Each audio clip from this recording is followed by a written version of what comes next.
Hello everyone, তো দেখো এটা হচ্ছে 2026-এর অঙ্ক পরীক্ষার সমাধানটা।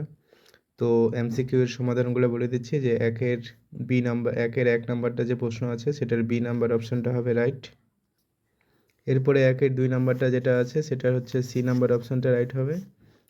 3 নাম্বারটা যা আছে সেটার হচ্ছে বি নাম্বার অপশনটা রাইট হবে। 4 নাম্বারটা যা আছে সেটার সি নাম্বার অপশনটা রাইট, মানে 90 সেমি। আর যে 5 নাম্বারটা আছে সেটা হচ্ছে বি নাম্বার অপশনটা রাইট হবে। আর যেটা 6 নাম্বার দেখতে পাচ্ছ সেটার বি অপশনটা মানে 84, এই যে এখানে আমি করে রেখেছি। এরপরে হচ্ছে যেটা 2-এর 1 আছে সেটার যেটা আর কি শূন্যস্থান পূরণ সেটা হবে 12.1/2%। আর 2-এর যে 2 নাম্বারটা আছে সেটা হবে -5 -√3।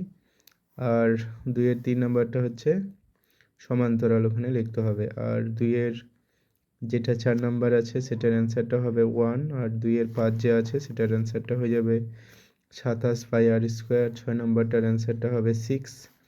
3-এর যেগুলো সত্য মিথ্যা ছিল, প্রথমটা তো 100% শিওর মিথ্যা হবে, তারপরেরটা সত্য, তারপরেরটা মিথ্যা, 4 নম্বরটা মিথ্যা, 5 নম্বরটা সত্য,